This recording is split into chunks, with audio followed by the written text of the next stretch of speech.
Dans cette vidéo, on va travailler avec les chaînes, avec les strings. Je préfère le dire en anglais parce que c'est comme ça que vous allez voir absolument tout en programmation. Donc string, on est dans le notebook 6 de string qu'on avait sur GitHub. String 1, donc tout est écrit en anglais, vous pouvez le changer par n'importe quel texte en français. Et je dis j'étudie Julia et j'adore ça en anglais. Donc c'est un string, ça commence avec une variable, un nom de variable, un égal, et après on a les guillemets au début et à la fin, et on met ce texte dans la variable, après on voit ça l'imprime, et tout va bien. On a maintenant ce texte dans string 1. Maintenant, si je veux le faire d'une autre manière, je peux le faire aussi avec 3 guillemets. Donc j'ouvre le string avec 3 guillemets, je ferme le string avec 3 guillemets, je fais marcher ça, et vous voyez que ça me donne exactement la même chose. Maintenant, pourquoi je voudrais faire ça? Bon, les 3 guillemets me permettent d'avoir des guillemets dans mon texte. Parce que sinon, ça ne va pas marcher. Sinon, dans le premier, si je mets un guillemet en plein milieu, ça ferme le string. Après, c'est quelque chose, on ne sait pas ce que c'est. Et après, on a encore un guillemet qui en fait ouvre un string. Donc on ne peut pas faire ça. Mais avec les 3 guillemets, si on peut. Et je peux dire et j'ai dit, 2 points, ouvrez les guillemets, awesome, génial. Et c'est ce que j'ai écrit ici. Donc voilà, j'ai un texte, je peux le faire marcher comme ça, vous voyez. Et ça m'écrit avec les guillemets le texte que j'ai écrit, et les guillemets sont aussi imprimés. Pourquoi? Parce que j'ouvre avec 3 guillemets, donc la machine sait qu'il faudra 3 guillemets pour fermer. Donc s'il n'y a qu'un guillemet, ça ne fait pas du tout de problème. Par contre, il peut y avoir des problèmes si vous n'avez pas cet espace là que j'ai ajouté ici. Vous avez besoin, ici il y a un espace, vous avez besoin de cet espace parce que sinon la machine ne peut pas savoir quand, l'interpréteur ne peut pas savoir quand ça commence et quand ça finit. Donc il va compter simplement. Il va dire ok, 3 guillemets on commence, j'avance, un guillemet, c'est pas grave, un guillemet, et après, il y a encore un guillemet, après il y a 3 guillemets, bon ça y est, moi je ferme le string ici. Et après on fait encore un guillemet qui, celui-là ouvre un nouveau string, c'est pour ça que tout est avec des couleurs après de string. Par contre ça n'a pas marché, ça me met une erreur, il me dit hey, tu es en train de coller des strings comme ça, tu peux pas faire ça. Donc c'est pour ça que là on a besoin de l'espace pour que la machine, pour que Julia sache que, bon, ça y est, il y a un espace, on compte à partir de maintenant, on ferme le string ici. Donc c'est un petit détail, mais c'est bon à savoir. Et voilà, donc là on avait une erreur. Maintenant, quelle est la différence entre ce print avec un guillemet et ce print avec 3 guillemets? Donc là j'écris n'importe quoi, vous pouvez écrire ce que vous voulez en français. Ici j'écris, je pense que vous allez voir la différence. Alors voilà, vous voyez la différence avec ce qui vient après. Alors vous voyez, ici le texte est complètement décalé, et ici le texte n'est pas décalé. J'écris useful, c'est-à-dire pratique, avec le triple code, vous pouvez avoir plus facilement des multilignes. Alors pourquoi? Parce que ici, on a notre string qui commence, donc c'est bien, ça commence, you see, voilà, donc il n'y a pas d'espace, tout va bien. On va à la ligne, et là on a tous ces espaces. Ça c'est des espaces, c'est des vrais espaces, c'est-à-dire c'est des caractères. Donc ils sont imprimés ici. Ils sont imprimés ici, c'est pour ça que tout est décalé. Maintenant, avec le triple guillemet, ça c'est pris en compte, et ça va ignorer tous les espaces qu'on a au début des lignes. Et c'est pour ça que ça m'a enlevé tous ces espaces, et maintenant tout se voit bien, et on a tout dans un seul bloc. Donc c'est bon à savoir. Maintenant, par exemple, dans Python, un moyen qu'on a utilisé pour mettre des guillemets dans un texte, c'est utiliser l'apostrophe pour faire le début et la fin du string. Alors ça ne marche pas avec Julia. Voilà, vous voyez, ça me donne une erreur. Pourquoi?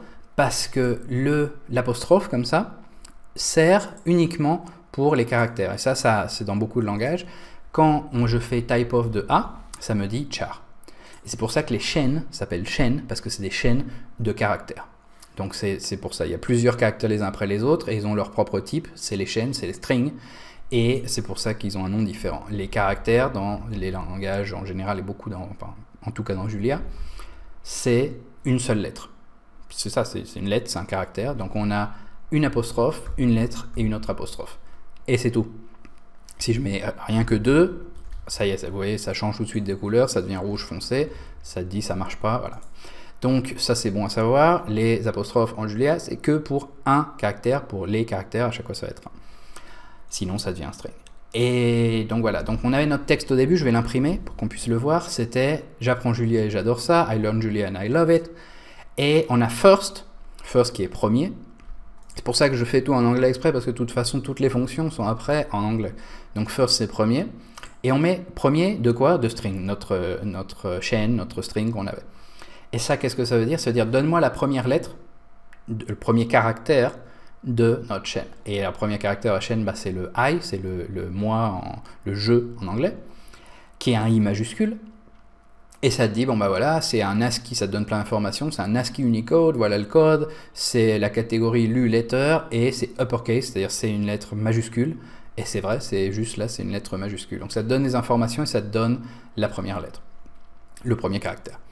Maintenant, comment mettre une variable dans un string? C'est-à-dire si j'ai un nom et je veux le mettre dans ce string, mais je veux pouvoir le remplacer, et ben on va mettre un string dans un string là. On va prendre, ok, name, c'est-à-dire nom, vous pouvez le changer, le mettre en français si vous voulez, vous pouvez mettre votre nom, donc je crée une nouvelle variable name où je mets mon nom Charles, et après je fais ça, hey, I am, je suis, et là je mets $, et après je mets le nom de ma variable, après je mets un point, après je ferme le guillemet.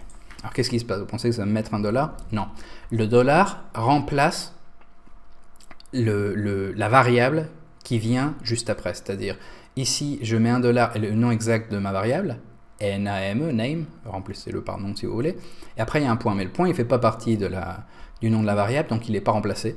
Donc name est remplacé par Charles parce qu'il y a $, donc ils savent, ah, s'il y a $, est-ce que j'ai une variable? Oui, voilà, je remplace. Et donc voilà, comme ça, eh ben, je peux écrire hey, I am Charles, et si vous changez ce nom-là, eh ben, ça va changer le string. Comment faire ça avec des numéros?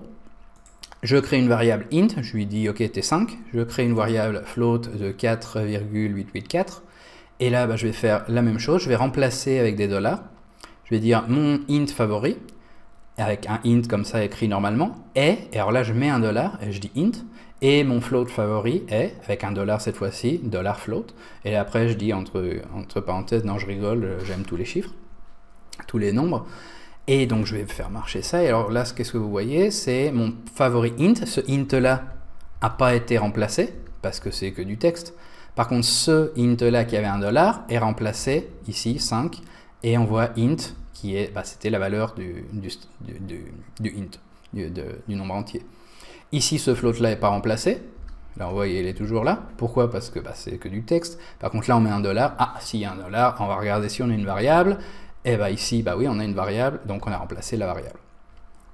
Donc ça, c'est bien. Maintenant, je vais vous montrer une dernière chose que je vous recommande pas d'utiliser, mais c'est bon à savoir que ça existe. Je vais vous expliquer pourquoi je préfère faire autrement. Mais si vous voulez faire une addition dans un string, c'est possible. Donc là, on sait que int était 5, float est dans les 4, et je dis ici en anglais, un nouveau string, hein, println, ajouter deux numéros, les deux numéros du dessus.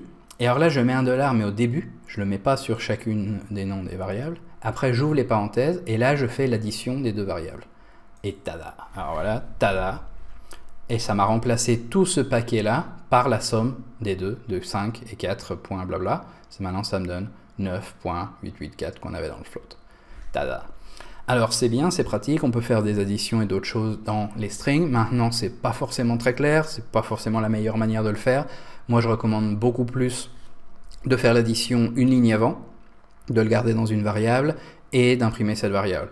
C'est pas une compétition, il n'y a pas de compétition à qui fait le code avec moins de lignes, ça sert à rien. Ce qui est le plus important, c'est faire un code qui soit facile à lire, ça c'est beaucoup plus important. Donc voilà, on a vu les strings et on va continuer avec les strings dans la prochaine vidéo.